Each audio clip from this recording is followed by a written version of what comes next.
교회 안에서 가르치는 자는 다른 사람보다 더 큰 영향력을 갖기도 하고 사람들에게 존경을 받기도 한다. 바울로부터 말씀을 듣던 갈라디아 지역의 성도들은 바울을 때론 천사같이 또는 그리스도 예수와 같이 영접하기도 하고 할 수만 있었다면 눈이라도 빼주려고까지 했다. 이것은 바울이란 사람이 아닌 바울이 하고 있는 거룩한 직무 때문에 바울을 존귀하게 여긴 것이다. 바울은 자신에게 주어진 영향력과 인기를 잘 활용하여 교회를 세우고 효과적으로 섬겼다. 중요한 가르침을 전할 때에는 주 예수께서 주신 직분인 사도의 권위를 내세우기도 했다.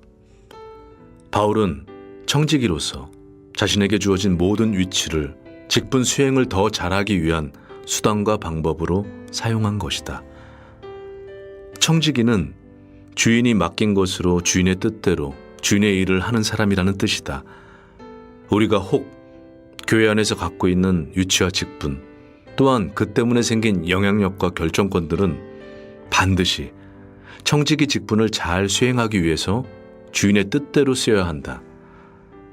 때론 자신의 소욕을 위한 언행을 마치 주인의 뜻인 것처럼 주장하고 교회 전체에 혼란을 주면 안 된다.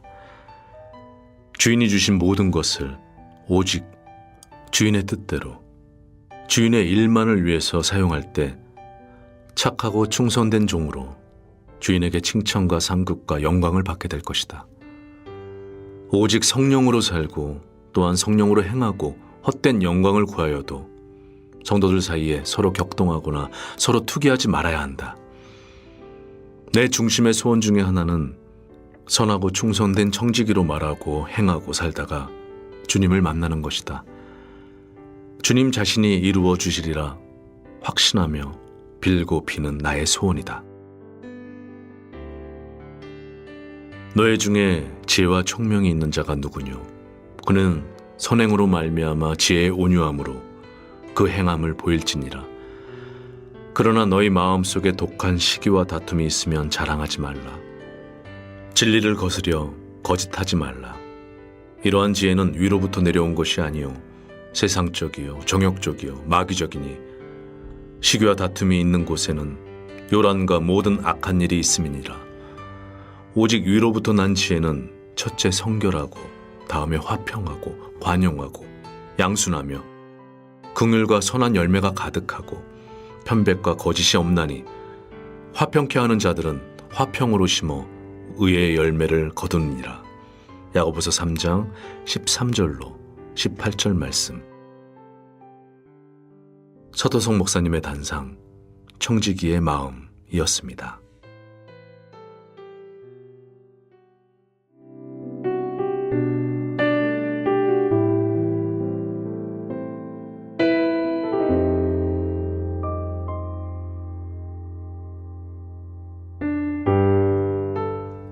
나의 이 말을 듣고 행치 아니하는 자는 그 집을 모래 위에 지은 어리석은 사람 같으리니. 마태복음 7장 26절 말씀. 그리스도인의 신앙생활 가운데 말씀을 듣는 것은 아주 중요한 요소이다. 믿음을 갖고 영생을 얻는 문제가 바로 듣는 것에 달려있다. 그러나 구원받은 이후 자칫 마음이 교만해지거나 해이해지면 말씀을 경솔히 여기기가 쉽고 쉽게 잊어버리는 과오를 범하게 된다. 우리에게는 말씀을 귀담아 듣는 것도 중요하지만 들은 말씀을 실천하고 순종하여 살아가는 것도 듣는 것 못지않게 중요하다. 그렇지 않으면 다 안다고 말은 하면서도 정반대로 행동하는 자기 모순내지 이율배반적인 사람이 되고 만다. 하나님의 선지자인 것처럼 행세하고 말만 너무 잘하던 미디안의 술사 발람, 민수기 22장 2절로 24절을 기억하는가? 그러나 그가 의인으로 죽지 못하고 칼에 멸망을 당한 민수기 31장 8절. 그 이유는 무엇인가? 그는 그냥 말만 짓거리던 떠벌이었기 때문이다. 우리는 말로는 얼마든지 자신을 아름다운 사람으로 포장할 수 있다. 그러나 말한 것을 책임감 있는 행동으로 옮기지 못한다면 우리도 한낱 떠버릴 뿐이다. 주님의 두 건축자의 비유를 기억해보자. 모래 위에 집을 지었던 어리석은 건축자도 동일하게 주의 말씀을 들었던 것이다. 그는 비록 말씀을 들었지만 그 말씀대로 행하지는 않았다. 말로는 자신을 포장했지만 행동은 따르지 않았던 것이다. 사도 야고보의 힘있는 권고를 우리는 기억해야 한다. 잘 들어야 하지만 듣기만 하고 행치 아니하여 자신을 속이는 어리석은 자가 되지 말아야 한다. 들은 말씀을 분명히 행하는 실천의 사람이 되어야 한다. 너희는 도를 행하는 자가 되고 듣기만 하여 자신을 속이는 자가 되지 말라. 야고보서 1장 22절 말씀. 우성준 목사님의 묵상, 모래 위에 집을 지은 사람이었습니다.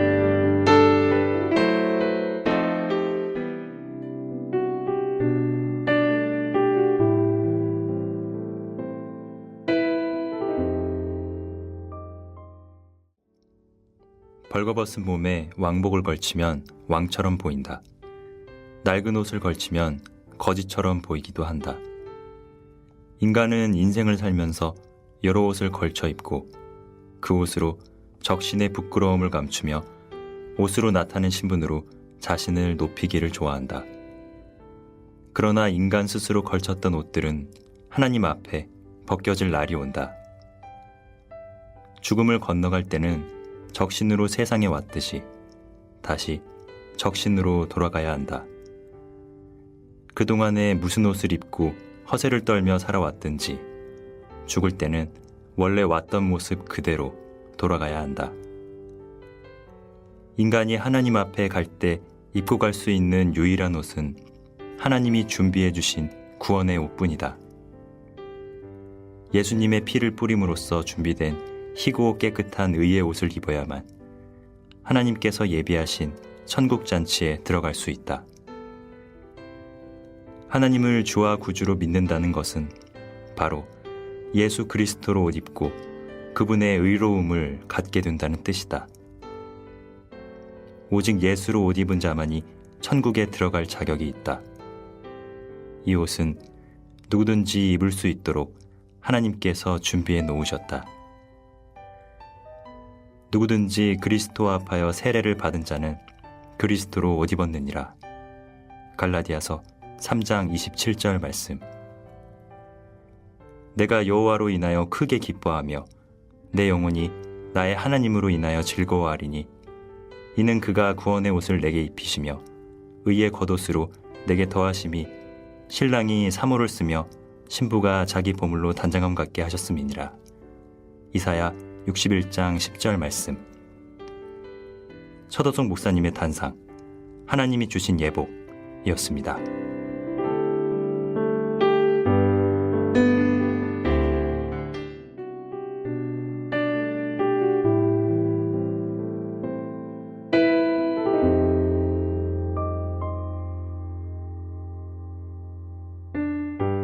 하나님은 즐겨내는 자를 사랑하시느니라.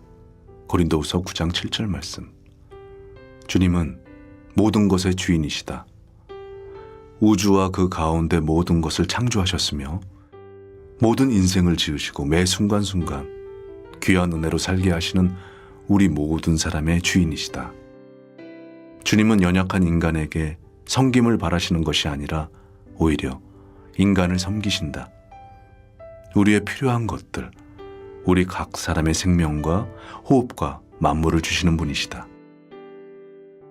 네게 있는 것 중에 받지 아니한 것이 무엇이뇨? 네가 받았은즉 어찌하여 받지 아니한 것 같이 자랑하느뇨? 고린도전서 4장 7절 말씀. 내가 가량 주려도 내게 이르지 않을 것은 세계와 거기 충만한 것이 내 것이미로다. 시편 50장 12절 말씀. 그러나 전능자는 자신을 사랑하는 자들이 주를 사랑하여 드리는 즐거운 헌신을 외면하지 않으시고 기꺼이 받으신다. 전능자는 그들과 친밀한 교제와 진리를 위해서 함께 살아가는 영광스러운 기쁨을 주시기 원하기 때문이다. 주는 주를 위해 자신의 삶을 구별해 드리기 원했던 나사렛 가난한 가정 요셉과 마리아를 귀히 여겼다. 한 소년의 오병이어 도시락도, 가난한 과부의 두 랩돈 헌금도, 베다니 마리아의 옥합도, 마리마대 부자 요셉이 자신의 무덤에 주를 장사하기 원했던 마음도 기꺼이 받아주셨다. 당신은 주께 무엇을 드리기 원하는가? 자신의 목숨까지도 우리를 구원하시기 위해 십자가에 죽는데 내어주신 주님께 우리의 모든 것을 드려야 하지 않을까? 우리의 삶의 목적, 생명까지, 우리의 전부를 주께 드리며 살아가는 것이 너무 마땅하지 않겠는가? 우성준 목사님의 묵상, 주님이 받으시는 것이었습니다.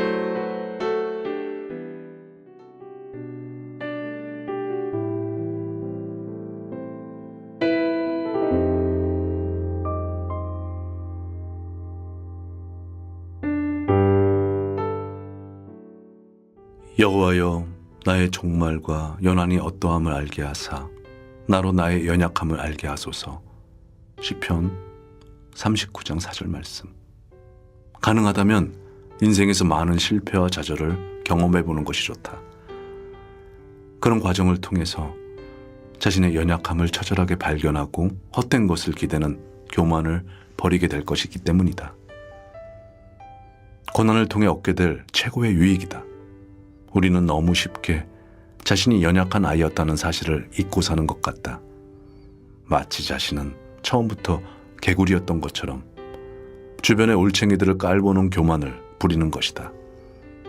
자신의 것처럼 여기고 살아가는 것들이 다 우리에게 주어진 것이며 영원하지 않다는 사실을 기억해야 한다. 육체의 아름다움, 재산, 사람 등 세상에서 우리가 기댈 만한 것이라고 생각하는 모든 것이 얼마나 허무한 것들인가를 잘 배워야 한다. 사람이 든든히 섰다고 자부하고 있을 때에도 그 모든 것은 실로 모래 위에 겨우 지탱하고 있는 사상 누각 같은 헛된 것들 뿐이다. 헛된 것을 헛되다고 인정하는 것이 지혜이다. 자신에게 속한 모든 것이 헛된 것이라고 인정하는 사람이 비로소 헛되지 않은 영원하신 하나님을 찾아 기댈 수 있다. 누가 하나님을 기대는가? 자신의 연약함을 발견하는 사람이다. 누가 하나님을 전적으로 기대는가? 자신의 연약함을 전적으로 인정하는 사람이다. 주여, 내가 무엇을 바라리요? 나의 소망은 주께 있나이다. 시편 39장 7절 말씀. 우성준 목사님의 묵상, 나로 나의 연약함을 알게 이었습니다.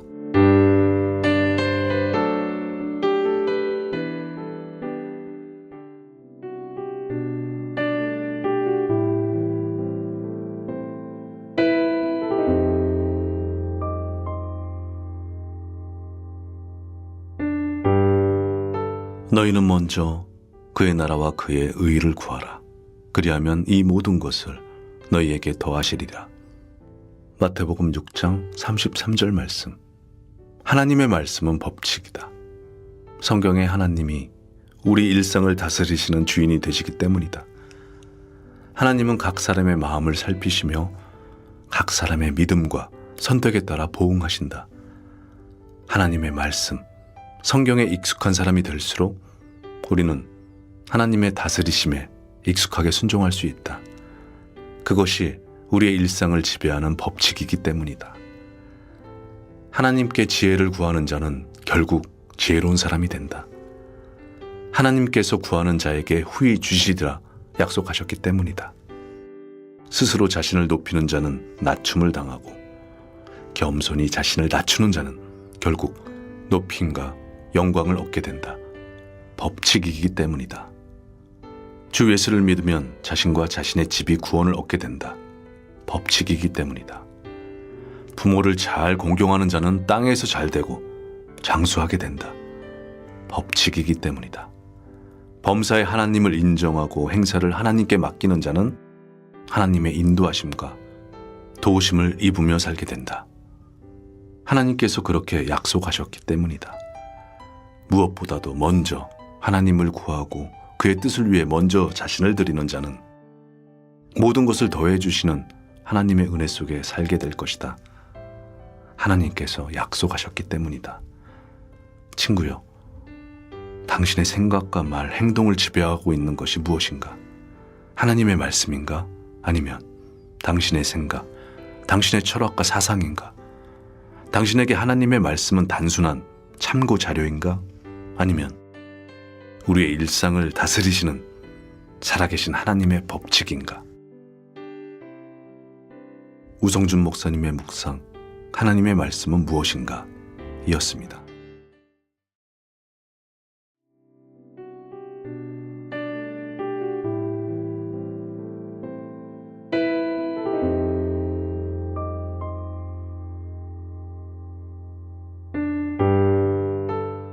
이스라엘의 역사는 전쟁의 연속이다. 그들에겐 항상 그 시대의 대적이 있었다. 출애굽 당시에는 애굽이 그들의 적이었다. 그리고 광야에선 아말렉과 같은 광야의 잡족들이 있었다. 또한 가나안 정착기에는 가나안 7족속과의 싸움을 해야만 했다. 그 후에 왕정 시대에도 아시리아, 바벨론, 페르시아, 그리스, 그리고 로마 등과 같은 주변 국가와의 대립이 계속되었다. 성도는 군사로서 영적 싸움을 위하여 부름을 입었다. 성도의 삶은 전쟁의 연속이다. 처음에는 세상과의 싸움이 있고 자기 자신과의 싸움이 있으며 또한 환경적으로 우리를 둘러싸고 있는 여러 문제와의 싸움이 있다. 다양한 대적과의 계속적인 싸움 속에서 이스라엘의 승리했던 유일한 비결은 하나님과의 관계이다. 그들이 하나님 앞에 순종하고 하나님과 관계를 친밀히 갖고 있을 때에는 그들은 모든 대적과의 싸움에서 승리할 수 있었다. 하나님은 그들과 함께 하시고 그들 중 한 명이 1000명을 당할 수 있을 것이라고 말씀하셨다. 영적 전쟁 속에 있는 성도가 승리하는 비결도 그 옛날 이스라엘의 경우와 같다. 성도는 하나님과의 친밀한 관계를 사귐을 통해 모든 전쟁에서 승리할 수 있다. 주님의 이름을 부르며 도움을 구하고 하나님께 친밀히 하는 사람이 오늘의 승리를 누리게 된다. 성도여, 주의 이름을 부르며 승리하며 살아가자. 서도석 목사님의 단상, 승전을 위한 비결이었습니다.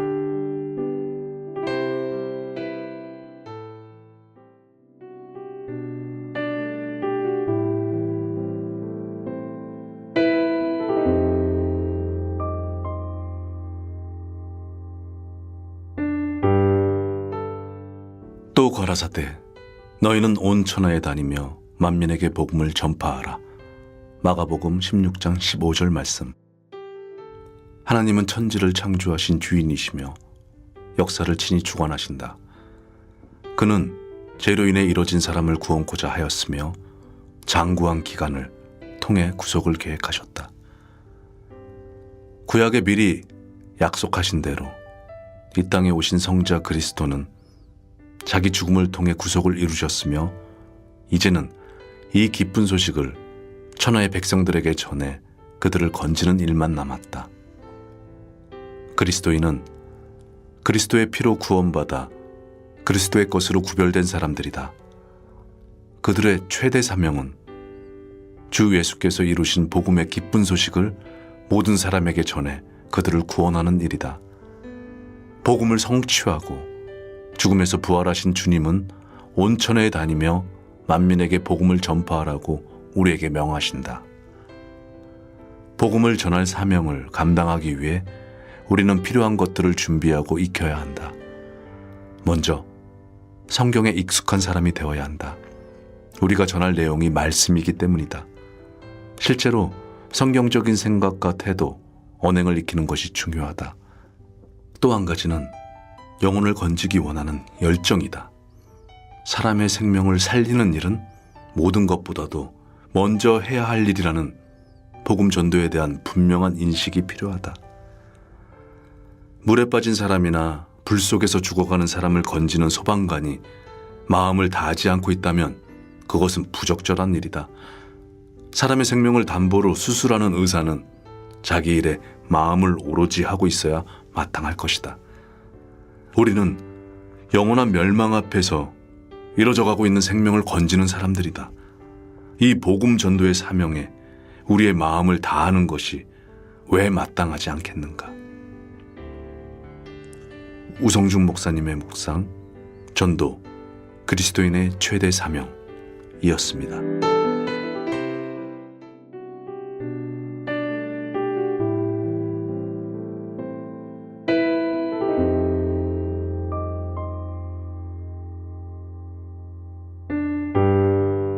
고아는 홀로 이 세상을 살아야 합니다.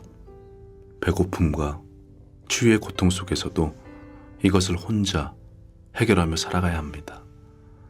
남편이 먼저 죽은 과부도 비슷한 삶의 시련을 홀로 견뎌야 합니다. 때론 병상에서 신음하거나 갑작스런 사고를 당하기도 하지만 모든 것을 홀로 해결하며 살아가야 합니다. 그래서 고아와 과부는 동정의 대상처럼 여김을 받기도 합니다. 이들은 사랑하는 사람들이 함께했던 날들을 떠올리며 미치도록 그리움에 사무쳐 슬프게 살아가곤 합니다. 우리가 사는 삶은 잔인하게 한순간에 우리를 고아 또는 과부로 만들어버립니다. 그래서 삶을 잔인하다고 표현하는가 봅니다. 그렇게 운명처럼 슬픔을 짊어지며 살아가던 우리가 예수님을 주와 구주로 만났습니다. 우리 구세주 예수님은 우리의 모든 것을 완전하게 변화시켰고 모든 것을 새롭게 만드셨습니다. 예수 그리스도 안에서 하나님은 나의 아버지가 되셨고 나의 남편이 되셨습니다. 내가 너희를 영접하여 너희에게 아버지가 되고 너희는 내게 자녀가 되리라. 고린도후서 6장 18절 말씀. 이는 너를 지으신 자는 내 남편이시라. 그 이름은 만군의 여호와이시며 내 구속자는 이스라엘의 거룩한 자시라. 이사야 54장 5절 말씀. 우리의 구주는 살아계십니다. 지금도 아버지처럼 또 남편처럼 우리를 사랑하시며 양육하시며 보호하시며 함께하여 주십니다. 이제 더 이상 고아와 과부처럼 삶의 시련과 어려움을 혼자 짊어질 필요가 없습니다. 우리는 고아가 아니며 과부도 아닙니다. 주님이 우리와 늘 함께 계셔서 우리의 모든 필요를 직접 채워주시기 때문입니다. 홀로 있다는 것은 두렵고 무서운 일입니다. 더 이상 홀로 선 것처럼 살아가서는 안 됩니다. 우리는 더 이상 혼자가 아닙니다. 주님은 아버지로서 또 때론 남편으로서 내 삶에 함께 하십니다. 이것이 우리가 늘 찬송하는 이유입니다. 서도성 목사님의 단상, 더 이상 혼자가 아니랍니다. 이었습니다.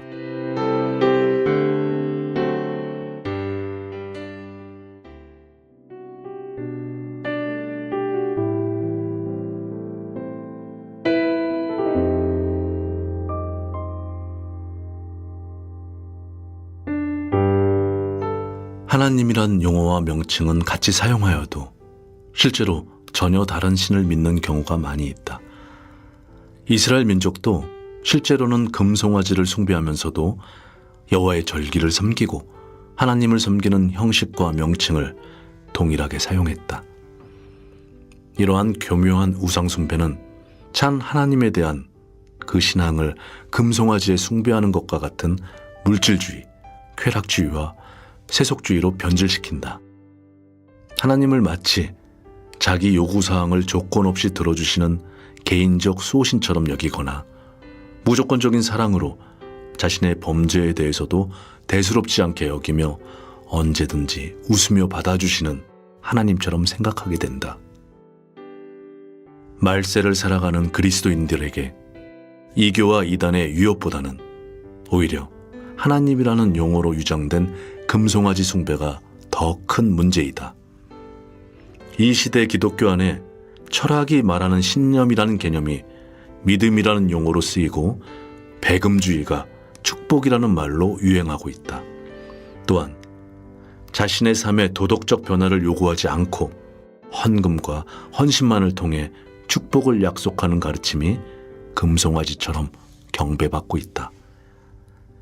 성경 말씀은 우리의 타락한 본성적 취향에 맞는 금송아지 신으로부터 우리를 건져내어 살아계신 참 하나님 앞으로 인도해준다. 성경 말씀은 우리 손으로 만들어낸 금송아지를 부숴버리고 우상숭배의 죄를 칼로 징벌했던 레위인처럼 단호한 헌신의 결정을 하게 만들어준다. 수천 년 위협과 핍박을 견디며 보존되어 이 시대 우리에게까지 전해진 하나님 말씀만이 금송아지로부터 우리를 건져낸다. 참 하나님을 금송아지로 대체시키려는 마귀의 음모는 말씀의 빛이 비춰질 때 명확하게 드러난다. 모든 성도가 말씀의 칼을 빼어들고 금송아지를 숭배하게 하는 잘못된 가르침과 싸워야 한다. 그 옛날 우상 숭배자와 싸웠던 레위인을 축복하신 하나님께서 또한 동일한 싸움을 하는 우리 성도들을 축복하시리라.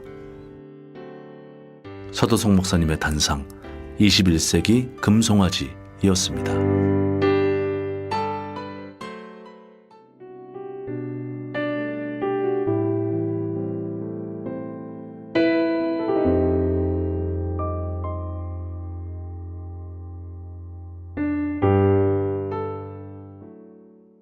여호와를 경외하는 것은 악을 미워하는 것이라.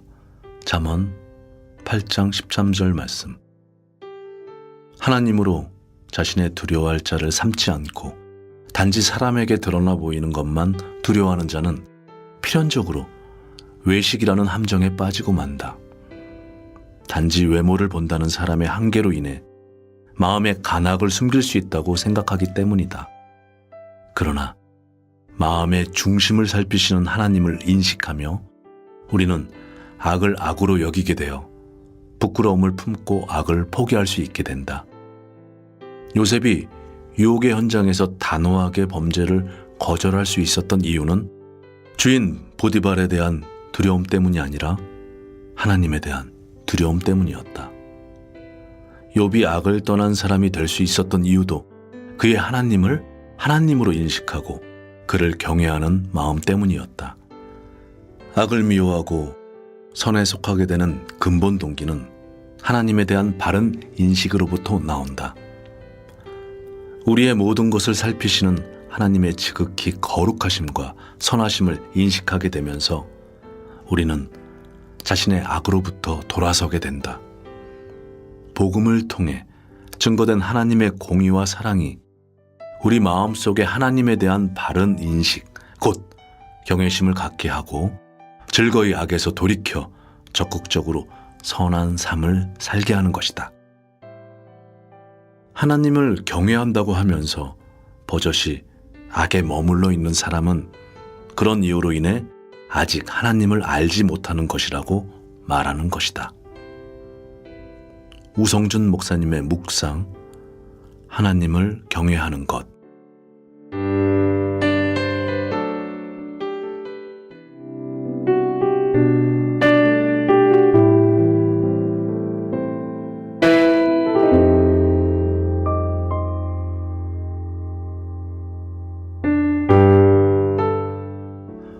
수화로 진리를 전달할 때는 제한된 표현과 어휘만으로 전도할 수밖에 없습니다. 풍성한 성경의 말씀을 제한한 언어만으로 전달하기 때문에 농아인들에게 전도하는 것에 어려움도 느낍니다. 그러나 상황적인 어려움에도 불구하고 농아인들이 말씀으로 확실하게 거듭나곤 합니다. 그것은 구원이 예수 그리스도라는 진리, 그 자체의 힘과 성령의 역사하심으로 이루어지기 때문입니다. 진리는 쉽고 분명합니다. 모든 사람이 구원을 받고 진리를 아는 데 이르시기를 원하는 주님께서 진리 자체를 쉽고 분명하게 하셨기 때문입니다. 말이 많든 적든 진리는 진리입니다. 불이 난 곳에서 비상구의 위치를 알려줄 때 풍성한 어휘와 설득력 있는 웅변이 필요한 것이 아닙니다. 중요한 것은 정확한 방향과 그 위치를 알려주는 것입니다. 단순해 보이는 예수 그리스도에 대한 진리는 그 자체에 사람을 살리는 능력이 있습니다. 20세기 최고 설교자로 평가된 의사 출신의 마틴 로이드 존스 목사. 그분은 자신의 무덤 비문을 다음과 같이 스스로 기록했습니다. 그도 가장 중요한 것은 예수 그리스도 그 자체임을 깨달았기 때문일 것입니다. 내가 너희 중에서 예수 그리스도와 그의 십자가에 못 박히신 것 외에는 아무것도 알지 아니하기로 작정하였음이니라. 고린도전서 2장 2절 말씀. 때론 많은 말로 사람을 설득하려 하지만 결국 한 사람이 변화되기 위해 필요한 것은 말이 적던 많든 예수 그리스도에 대한 진리 그 자체입니다. 우리 시대는 정보의 시대라고 불리며 여러 지식이 넘치는 시대입니다. 그러나 많은 것을 아는 것보다 꼭 알아야 할 것을 아는 것이 필요합니다. 살아남기 위해서 반드시 알아야 할 지식은 오직 예수 그리스도라는 사실입니다. 지금까지 많은 것을 배우고 살아왔지만 대부분의 지식은 기억 속에서 점차 사라져가고 있습니다. 그러나 끝까지 남겨진 오직 예수 그리스도라는 진리에 나의 모든 소망을 걸게 됩니다. 서도성 목사님의 단상, 예수님은 진리이다 이었습니다.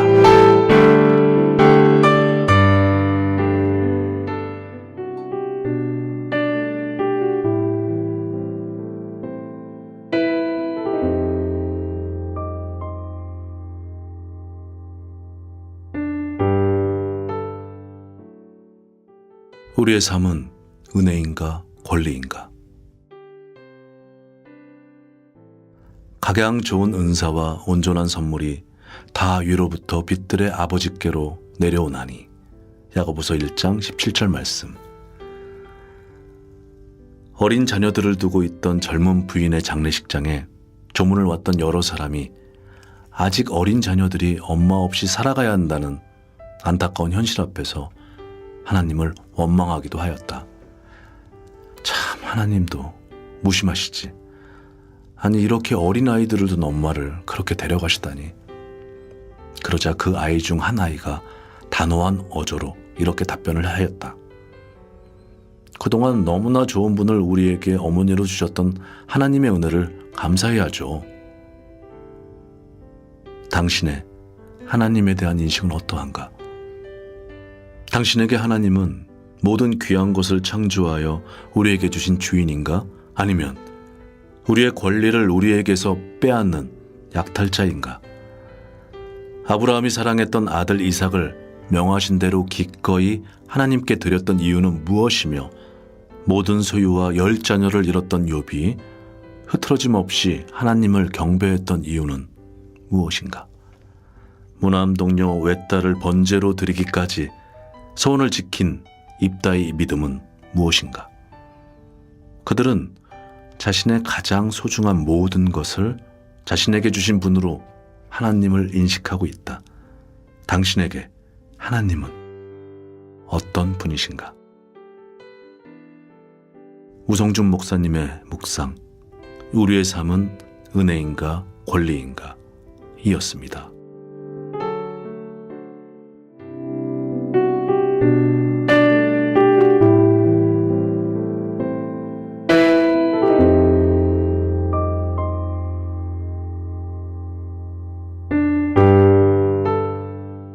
나는 알고 확신한다. 주님은 분명히 나와 함께 하신다. 그래서 나는 약한 육체를 가지고도 지금도 주님에 대한 믿음을 지키고 있다. 또한 은사를 주신 사역자로서 크고 작은 여러 결실을 보곤 한다. 그가 자기를 증거하지 않은 것이 아니니 하늘로부터 비를 내리시며 결실기를 주시는 선한 일을 하사 음식과 기쁨으로 만족해 하시는 하나님께서 영적인 결실을 주시는 선한 일을 통해서 나와 함께 하신다는 사실을 분명하게 증거하곤 하셨다.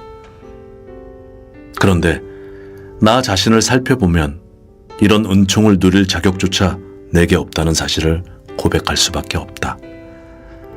나는 여전히 태생적인 죄성을 갖고 있고 작은 어려움에도 크게 흔들리곤 한다.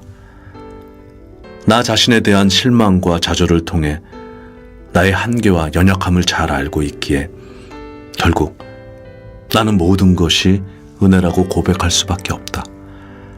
나는 알고 있다. 누군가의 경건과 기도 덕분에 내가 계속적인 은사를 받고 존재하고 있다. 먼저는 주님 자신이 중보로 나는 존재한다. 지금도 하나님 우편에서 나를 위한 간구가 계속되고 있고 그 응답으로 내가 이 땅에서 존재하고 있다는 것을 나는 알고 있다. 그리고 이 땅에서 주님의 몸된 교회의 지체인 성도들이 나의 사역을 위해 함께 기도하고 있다는 것도 사역의 결과들을 보며 느끼곤 한다. 나 같은 죄인 살리신 주 은혜 놀라와 라고 찬양하며 또한 그 죄악에서 건지신 주 은혜 고마워 라고 더 큰 목소리로 이어 부르게 된다. 나를 살려주시는 은혜를 주셨을 뿐만 아니라 나의 초라하고 보잘것없는 수고와 희생에도 주님께서 놀라운 은혜로 살려주셨다. 우리가 심고 물을 주는 작은 수고를 열매로 자라나게 하시는 하나님의 놀라운 은혜가 있다. 모세의 손에 들린 보잘것없는 지팡이가 능력을 행하는 도구로 쓰임이 된 것은 오직 하나님께 속한 능력이 함께했기 때문이다. 하나님은 굽어있는 지팡이를 통해서도 고든 선을 그을 수 있는 능력이 있는 분이시다. 아론의 쌍난 지팡이처럼 마른 가지같이 초라한 나를 통해서도 귀한 열매를 맺게 하시는 우리 주님을 어찌 찬양하지 않을 수 있겠는가. 서도성 목사님의 단상, 사역의 결과를 주시는 하나님이었습니다.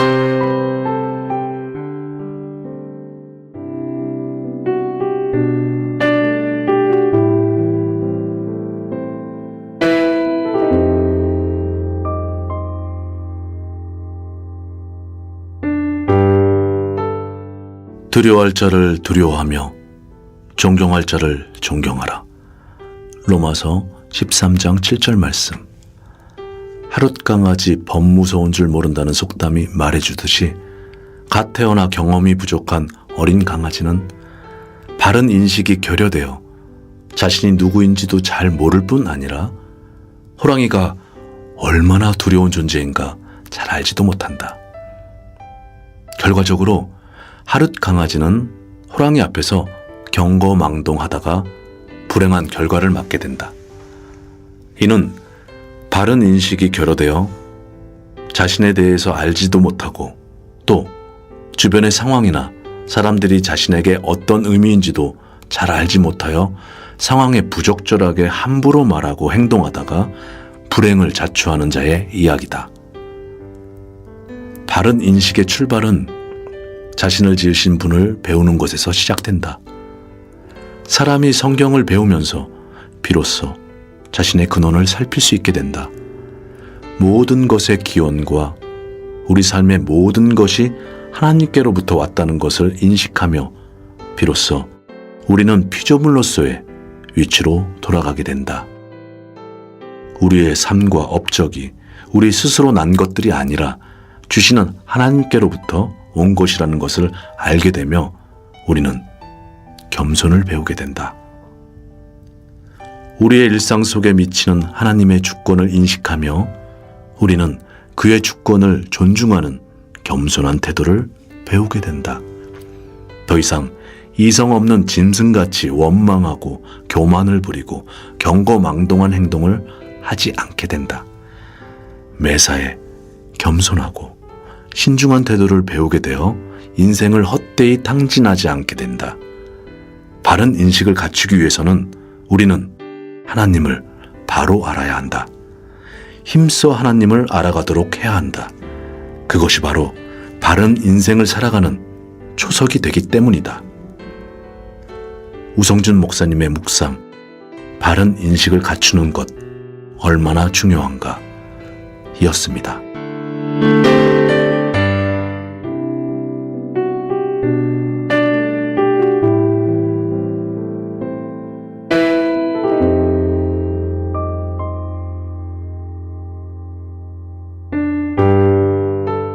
나는 선한 목자라. 선한 목자는 양들을 위하여 목숨을 버리거니와. 요한복음 10장 11절 말씀. 목자의 선한 인도와 보호를 가볍게 여기고 자신의 한계를 알지 못한 채 과대망상에 빠진 양이 있었다. 그 양은 무리와 목자를 떠나 자기가 가고 싶은 대로 가다가 결국 길을 잃어버리고 험한 상황에 직면하고 말았다. 막다른 길에서 맹수에게 죽임을 당할 위태로운 처지 앞에 울부짖고 있을 때 선한 목자는 그를 찾아왔다. 선한 목자는 맹수와 싸워서 값비싼 대가를 치르며 그의 생명을 건져주고 그를 어깨에 메고 무리에게 돌아왔다. 이런 경험은 양에게 어떤 변화를 일으켰을까? 그 양은 더 이상 자신을 대단하게도 스스로 자신을 책임질 수 있는 존재인 양 생각하지도 않을 것이다. 자신을 건지기 위해 목숨을 다해 맹수와 싸워 자신을 구해준 목자를 전적으로 신뢰하고 그를 사랑하며 즐거이 그를 따르게 될 것이다. 어린 시절 자신이 지키던 양을 위해 목숨을 걸고 곰과 사자와 싸웠던 다윗은 자신에게 하나님이 바로 그와 같은 분이시라고 고백했다. 천지를 창조하신 전능자께서 연약한 자신에게 선한 목자가 되어주셨다는 사실 한 가지로 인해 다윗은 진정한 평화와 안식을 누리게 되었다고 고백하였다. 여호와는 나의 목자시니 내가 부족함이 없으리로다. 시편 23편 1절 말씀. 죄로 인해 이뤄져 있던 우리를 복음 안에서 찾아주신 선한 목자 되신 주님을 우리는 어떤 태도로 대하는 것이 마땅할까? 주님을 사랑하고 주님을 신뢰하고 주님의 인도하심에 즐거이 순종하며 살아가는 것이 마땅하지 않을까? 우성준 목사님의 묵상, 주님은 선한 목자이었습니다.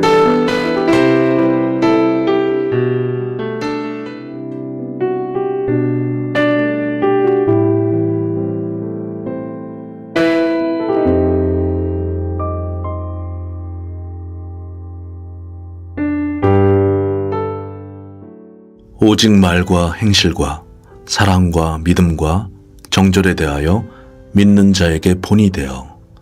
디모데전서 4장 12절 말씀. 우리는 함께 살아가고 있다. 그것은 우리가 서로에게 주고받는 영향력에 대해 설명하고 있다. 가정에서, 직장에서, 교회에서 우리는 함께 살아가는 다른 사람들에게 본의 아니게 선한 것에 대해서 뿐만 아니라 악한 것에 대해서도 영향을 끼치고 있다. 우리가 선한 삶을 살아가고 있다면 그것은 우리 자신에게 뿐만 아니라 우리에게 영향을 받는 사람에게도 좋은 것이다. 반대로 우리가 악한 삶을 살아가고 있다면 그것은 우리 자신에게 뿐만 아니라 우리에게 영향을 받는 사람에게도 좋지 않은 것이다. 우리 자신을 위해서 선한 삶을 살아야 한다. 그러나 우리 자신을 위해서뿐만 아니라 우리에게 영향을 받게 될 사람들을 위해서 그래야 한다. 우리의 자녀들을 위해서, 우리의 손자, 손녀들을 위해서, 우리의 이웃들을 위해서 그렇게 해야 한다. 그들이 살아갈 건전한 삶을 위해서 우리는 더욱 여러 사람들에게 본이 되는 삶을 살아가야 한다. 우선중 목사님의 묵상, 우리가 함께 살아가는 이유이었습니다.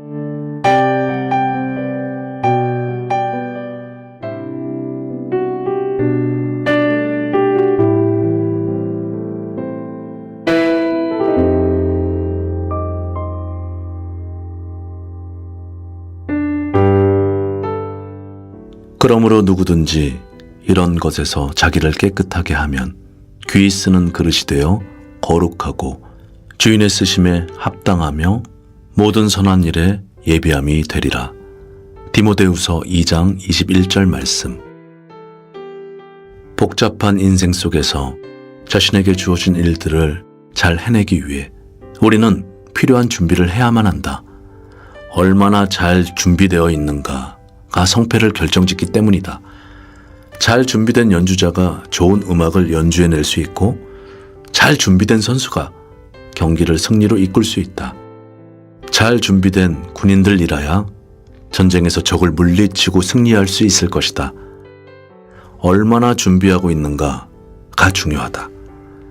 인생에서 만나게 되는 여러 가지 일들을 어떻게 이해하고 받아들일지, 어떻게 대처하고 처신할지에 대해 우리는 끊임없이 준비하고 있어야 한다. 건강을 챙기고 적절한 지식을 구비하고 경건과 순종을 훈련해야 한다. 어떤 상황과 어떤 사람 앞에서도 그리스도인으로서 적절하게 처신할 수 있도록 준비하고 있어야 한다. 하나님께서 우리를 사용하고자 하실 때 쓰실 수 있도록 자신을 준비하고 드리는 것이 중요하다. 우성준 목사님의 묵상, 준비된 자가 아름답다 이었습니다.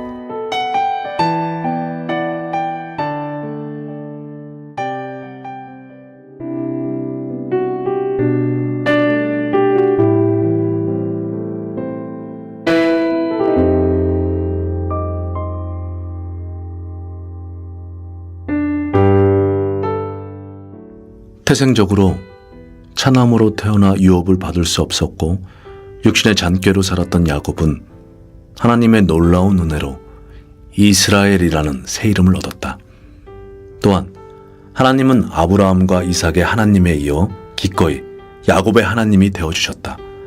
형 에서의 노여움을 피해 멀리 하란에 있는 외삼촌 라반의 집으로 도망가다가 광야에서 잠을 청하던 야곱에게 하나님은 처음으로 나타나셔서 은혜의 언약을 주신다. 이것은 모든 성도에게 주신 구원의 언약을 나타낸다. 꿈에 본즉 사닥다리가 땅 위에 섰는데 그 꼭대기가 하늘에 닿았고 또 본즉 하나님의 사자가 그 위에서 오르락내리락하고 또 본즉 여호와께서 그 위에 서서 가라사대 나는 여호와니 너의 조부 아브라함의 하나님이요 이삭의 하나님이라. 너 놓은 땅을 내가 너와 내 자손에게 주리니 내 자손이 땅의 티끌같이 되어서 동서남북에 편만할지며 땅의 모든 족속이 너와 내 자손을 인하여 복을 얻으리라. 내가 너와 함께 있어 네가 어디로 가든지 너를 지키며 너를 이끌어 이 땅으로 돌아오게 할지라. 내가 내게 허락한 것을 다 이루기까지 너를 떠나지 아니하리라 하신지라. 창세기 28장 12절로 15절 말씀. 야곱에게 나타난 하나님의 모습에는 삼위의 모습이 계시되어 있다. 하늘에는 아버지 하나님의 모습이 있고 하늘과 땅을 잇는 사닥다리는 하나님 아들을 나타내고 그 위를 오르락내리락하는 하나님의 사자는 성령 역할을 나타내신다. 예수님께서 나다나엘에게 말씀하실 때 자신을 하늘과 땅을 잇는 사닥다리로 표현하시기도 하셨다. 야곱의 이 같은 경험은 지금 성도에게 주신 은혜의 모습이다. 우리에겐 하늘에 계신 아버지가 계시고 그 아버지와 화목해하고 관계와 사귐을 만들어주신 예수님이 계시며 지금 우리가 누리는 성령의 교통하심이 있다. 우리 주 예수 그리스도의 은혜가 하나님의 사랑을 우리에게 전해주었고 비로소 성령의 교통이 우리 가운데 있게 하신 것이다. 모든 성도는 아브라함과 이삭과 야곱의 하나님을 곧 자기 하나님으로 삼은 사람이다. 믿음의 선조에게 주신 언약과 축복이 우리의 것이라는 사실이 놀랍지 아니한가? 감사함으로 일생을 살아갈 수 있게 하신 우리 주님을 향해 더 큰 목소리로 찬송할 뿐이다. 할렐루야. 야곱의 하나님으로 자기 도움을 삼으며 여호와 자기 하나님에게 그 소망을 두는 자는 복이 있도다. 시편 146편 5절 말씀. 서도성 목사님의 단상.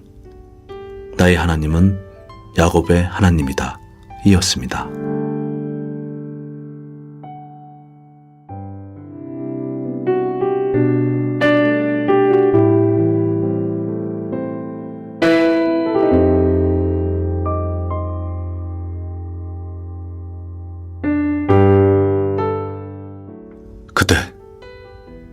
죄악 중에 태어난 그 길을 따라 계속 가렵니까? 생수의 강을 벗어난 그 길을 따라 가렵니까? 그대는 그대로 그렇게 그 길을 계속 가렵니까? 그래도 나는 이 길을 가렵니다. 그대, 정욕과 분노로 불타는 숲을 지나 그 길을 계속 가렵니까?